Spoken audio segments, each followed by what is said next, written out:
C'est pas vraiment mon style, je tue juste le temps avec lui, a-t-elle dit à son ami pendant que je réglais l'addition. J'ai rangé ma carte bancaire, pris ma veste et je l'ai laissée planter là. Elle m'a envoyé un message une demi-heure plus tard pour me demander si je faisais la tête. J'ai répondu, non, j'ai juste fini de tuer le temps, et je n'ai plus jamais répondu. Moi, Lucas, 27 ans, j'ai vu le sourire de Camille se figer quand elle a réalisé que j'avais entendu chaque mot. J'étais avec Camille, 26 ans, depuis 6 mois. Les choses semblaient solides, ou du moins c'est ce que je croyais. On partageait les frais équitablement, on s'envoyait des messages toute la journée, on prévoyait des choses 2 semaines à l'avance. Des trucs de couple normaux. Ce vendredi soir-là, nous étions chez le Florentin, un restaurant italien chic du centre-ville avec nappe blanche et bougies, pour fêter sa promotion au poste d'analyste senior. J'avais réservé 3 semaines plus tôt. Le serveur venait d'apporter l'addition quand son amie Manon a surgi à notre table, pleine d'énergie et de parfum. Le visage de Camille s'est illuminé. Elles se sont prises dans les bras et ont commencé à papoter. Je suis resté assis, mon portefeuille à moitié sorti, en me disant que je leur laisserais 1 minute. Manon a demandé comment ça se passait. Camille a ri, s'est penchée vers elle comme pour partager une anecdote amusante, et elle l'a dit. C'est pas vraiment mon style, je tue juste le temps avec lui. Sa voix était décontractée, légère, comme si elle parlait d'une série Netflix qu'elle allait peut-être arrêter. Je me suis figé. Mon portefeuille en cuir était à moitié sorti de la poche de ma veste. Ma main s'est arrêtée. J'ai regardé l'addition. 78,50 €. J'étais sur le point de tout payer, comme je l'avais fait les 4 dernières fois qu'on était sortis dans un bel endroit. Manon m'a jeté un coup d'œil, puis a regardé Camille. Elle a soudain semblé mal à l'aise, comme si elle avait réalisé que j'avais peut-être entendu. Camille n'a rien remarqué. Elle parlait déjà d'un type de sa salle de sport. J'ai glissé mon portefeuille dans ma poche, je me suis levé et j'ai pris ma veste sur le dossier de la chaise. Le rire de Camille s'est coupé net. Chérie, tu vas où? Je n'ai pas répondu. Je suis passé devant Manon, devant le serveur avec les menus des desserts, devant le couple qu'on installait près de la fenêtre, et j'ai franchi la porte d'entrée dans le froid de novembre. Ma voiture était garée 2 rues plus loin dans un parking souterrain. Je suis monté, j'ai démarré et je suis rentré chez moi. J'avais rencontré Camille en avril lors d'un barbecue sur le toit-terrasse d'un ami. Elle travaillait dans la finance, vivait dans le même quartier et avait un sens de l'humour piquant qui faisait rire tout le monde. On a parlé pendant 2 heures ce premier soir de tout et de rien. Voyage, patrons horribles, la meilleure pizza de la ville. Elle m'a donné son numéro sans que je le demande. Je lui ai écrit le lendemain. On est allé dîner ce jeudi-là. Le premier mois est passé vite. Des rendez-vous 2 fois par semaine, puis 3. Elle restait dormir le week-end. On a trouvé notre rythme. Je préparais le petit déjeuner.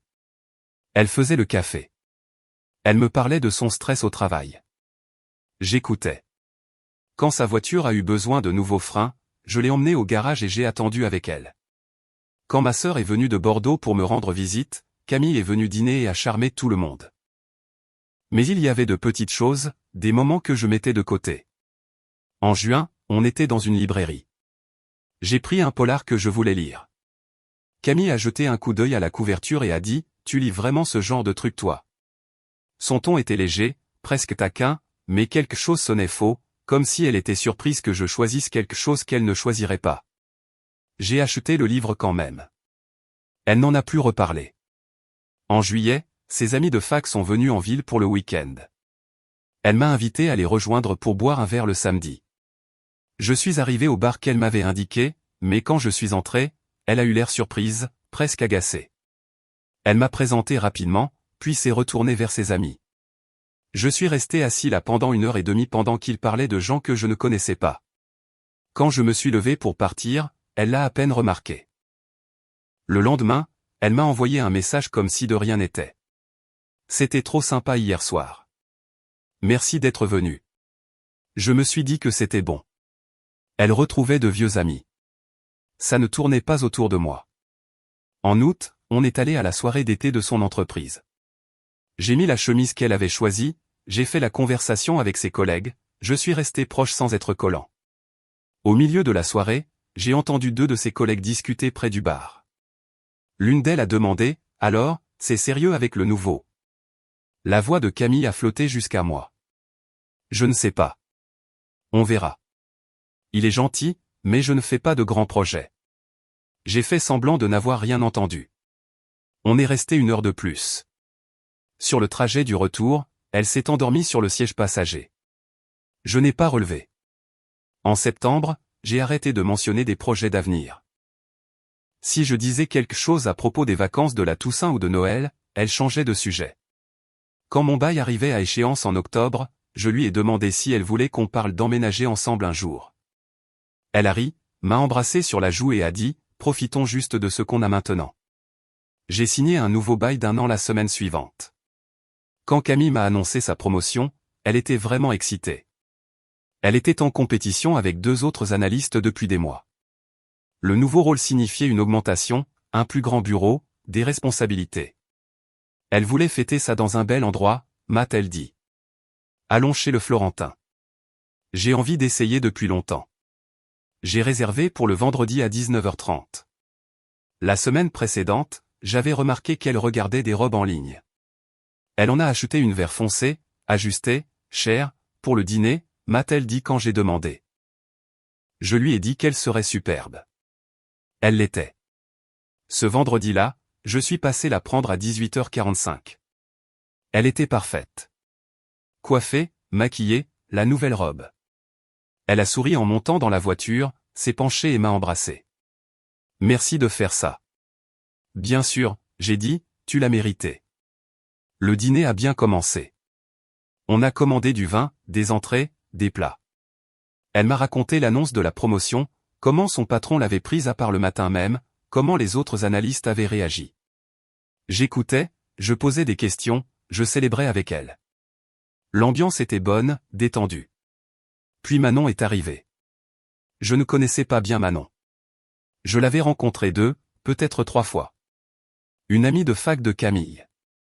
Elles avaient été colocataires en 2e année. Manon travaillait dans le marketing, vivait à l'autre bout de la ville, postait beaucoup sur Instagram. Camille avait mentionné qu'elle serait peut-être dans le coin ce soir-là, mais je n'y avais pas prêté attention. Quand Manon s'est approchée de notre table, toute l'énergie de Camille a changé. Elle s'est levée, l'a serrée dans ses bras, a tiré la chaise vide. « Assieds-toi 1 seconde, a dit Camille. Manon s'est assise. Elles ont commencé à parler vite, se coupant la parole. Drame au boulot, amis communs, une soirée le mois prochain.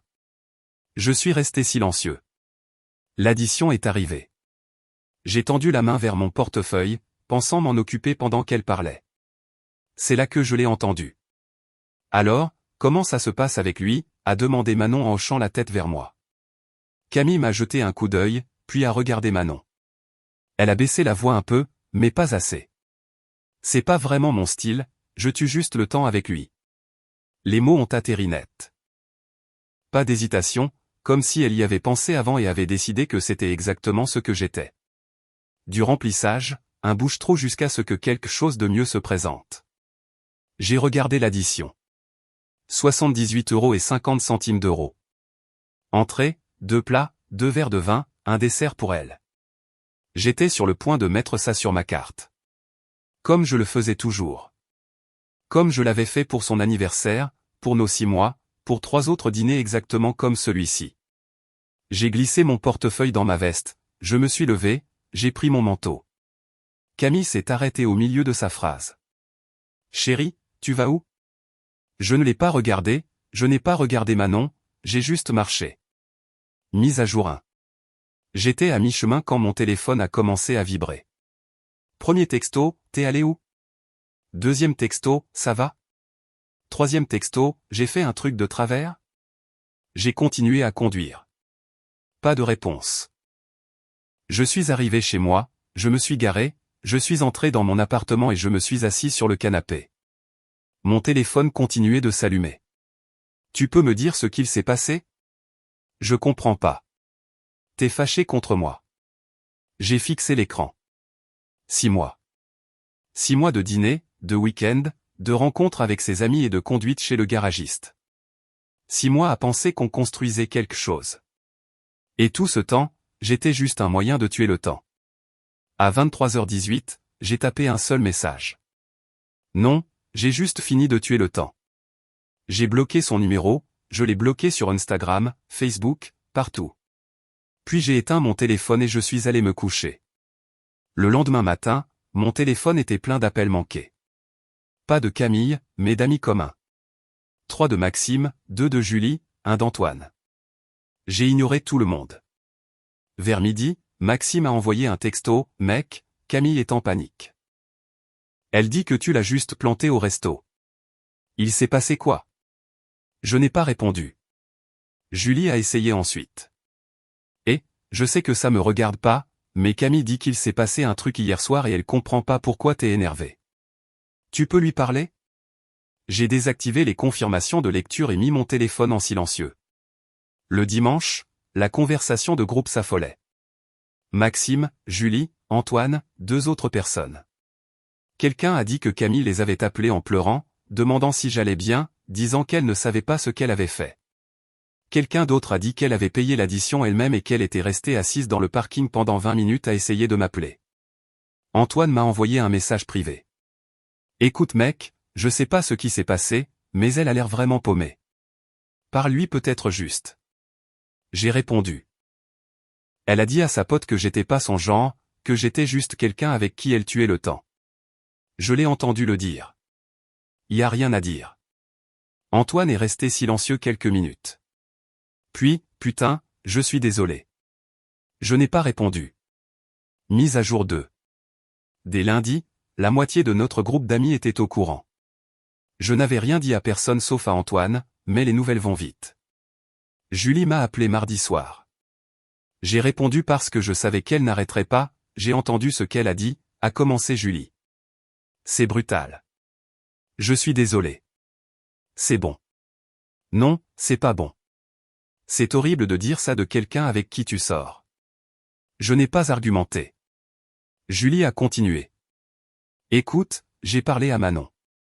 Elle se sentait très mal. Elle a dit que Camille disait des trucs comme ça depuis des semaines.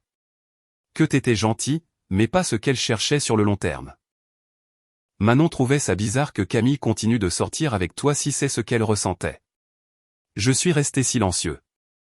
Julie a poursuivi. Manon a dit qu'elle avait essayé de lui faire comprendre qu'elle devrait peut-être être honnête avec toi, mais Camille a balayé le truc. Elle disait qu'elle aimait bien traîner avec toi, que tu la traitais bien, qu'il n'y avait pas d'urgence à arrêter. Donc j'étais pratique. Ouais, a dit doucement Julie. J'ai remercié Julie de me l'avoir dit et j'ai raccroché. Mercredi, Maxime m'a envoyé une capture d'écran. Camille avait posté sur Instagram, une photo d'elle au bureau, légende sur sa promotion, hashtag sur la croissance et les nouveaux départs. Dans les commentaires, quelqu'un demandait de mes nouvelles. Elle avait répondu, on prend un peu de temps chacun de notre côté pour faire le point.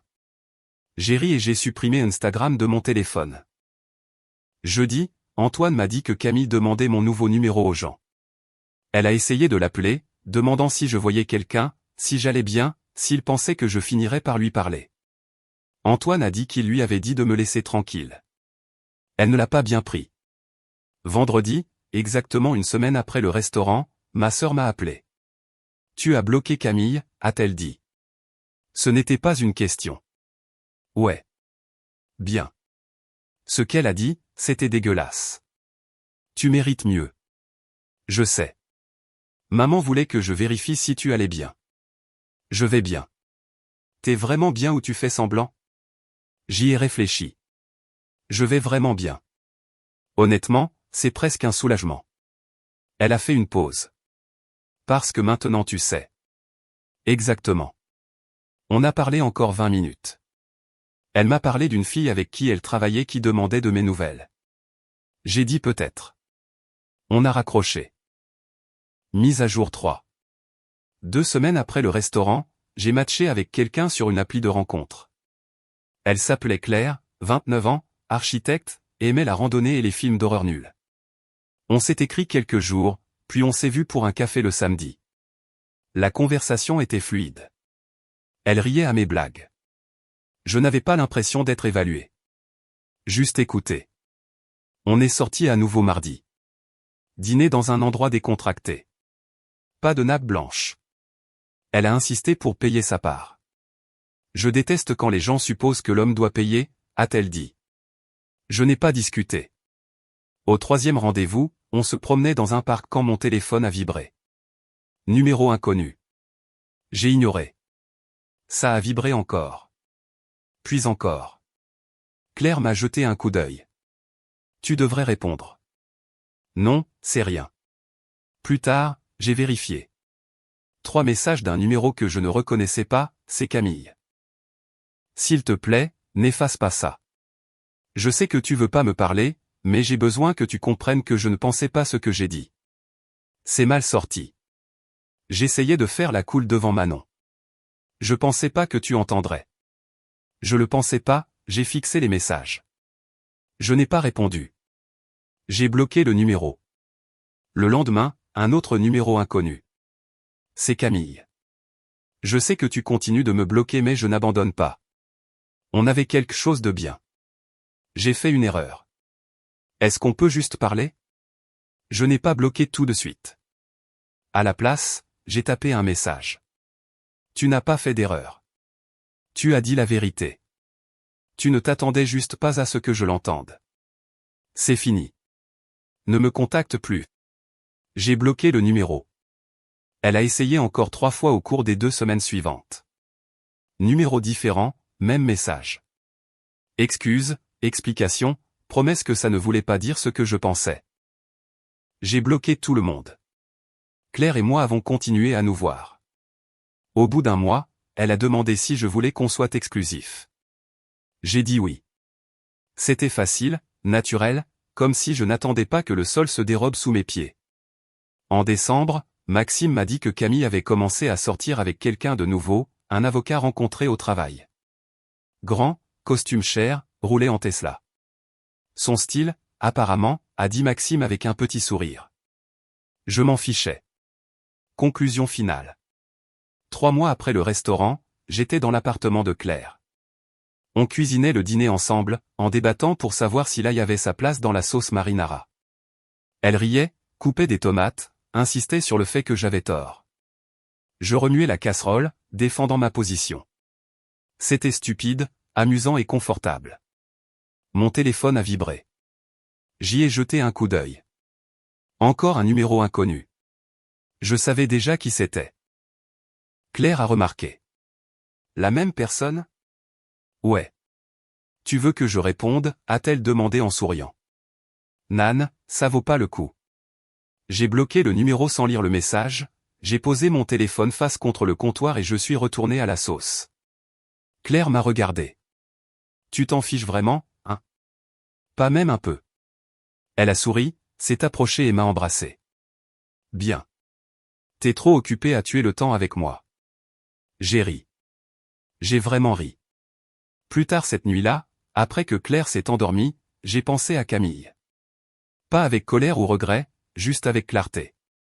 Elle a dit la vérité ce soir-là chez le Florentin. Je n'étais pas son genre. Je n'étais pas ce qu'elle voulait sur le long terme. Et honnêtement, c'était très bien parce qu'elle n'était pas le mien non plus. Je ne le savais juste pas jusqu'à ce que je l'entende le dire à haute voix. Elle m'a rendu service. Elle m'a évité de perdre plus de mois, peut-être des années, avec quelqu'un qui me voyait comme temporaire, un bouche-trou. Du remplissage jusqu'à ce que la vraie chose arrive. Je n'étais pas du remplissage. Je n'étais pas le plan B ou le lot de consolation de quelqu'un. J'étais quelqu'un qui était présent, qui faisait attention, qui en avait quelque chose à faire. Et je méritais quelqu'un qui voyait ça, qui voulait ça, qui n'appellerait pas ça à tuer le temps. Claire le voyait. Elle me voyait moi, pas une version idéalisée ou un potentiel futur. Juste moi, et c'était suffisant. Le lendemain matin, j'ai supprimé tous les numéros bloqués de mon téléphone. J'ai effacé l'historique des messages. C'était comme fermer un livre que j'avais déjà fini. Camille a envoyé un dernier texto une semaine plus tard. Je le sais parce que Julie me l'a dit. Apparemment, Camille lui avait demandé de faire passer un message. Quelque chose à propos de tourner la page, d'avoir besoin d'expliquer, d'espérer que j'étais heureux. Julie a demandé si je voulais l'entendre. Non, j'ai dit. Ça va. C'est juste, a dit Julie. Elle n'en a plus reparlé. 6 mois plus tard, Claire et moi avons fait un voyage à Saint-Malo. On s'est promené sur les remparts, on a mangé des fruits de mer hors de prix, on a dormi dans un hôtel avec vue sur la mer. Un soir, assis sur le balcon, elle m'a interrogé sur mes relations passées. Je lui ai parlé de Camille. Pas toute l'histoire, juste l'essentiel. Elle a dit que j'étais quelqu'un avec qui elle tuait le temps. Alors je suis parti. Claire m'a regardé un long moment. Puis elle a dit, je suis contente que tu l'aies fait. Sinon, tu ne serais pas là. Ouais, j'ai dit. Moi aussi. On n'a plus reparlé de Camille. Il n'y avait aucune raison de le faire. Ce chapitre était clos. Je l'ai fermé à la seconde où je suis sorti de chez le Florentin sans me retourner. Certaines personnes passent des années à essayer de faire marcher les choses avec la mauvaise personne. Elles ignorent les drapeaux rouges, excusent le manque de respect, se convainquent que ça ira mieux. J'ai failli faire ça. J'ai failli rester parce que c'était plus facile que de partir. Mais j'ai entendu la vérité. Et la vérité m'a libéré. Pas son genre, juste tuer le temps. Très bien. J'ai trouvé quelqu'un qui ne tuait pas le temps. Quelqu'un qui voulait que je sois là. Qui m'a choisi exprès, pas par défaut. Et ça a fait toute la différence. Je repense encore à cette soirée parfois. Le restaurant, l'addition, la marche jusqu'à ma voiture. À quel point c'était calme, à quel point tout est devenu clair à cet instant précis. Camille m'a appris quelque chose de précieux. Elle m'a appris que les mots comptent. Que la façon dont quelqu'un parle de vous quand il pense que vous n'écoutez pas est la vérité. Que le respect n'est pas négociable. Que je n'ai pas à me contenter d'être le plan B de quelqu'un. Je suis sorti de chez le Florentin avec 78 € toujours dans mon portefeuille et ma dignité intacte. Le meilleur argent que je n'ai jamais dépensé. Et quand j'ai finalement trouvé quelqu'un avec qui ça valait la peine de passer du temps, ce n'était pas du tout tuer le temps. C'était construire quelque chose de vrai, quelque chose qui n'avait pas besoin d'explications ou d'excuses. Quelque chose qui commençait par de l'honnêteté, du respect et une simple compréhension que nous voulions tous les deux être là. C'est ça la différence. C'est tout ce qui compte.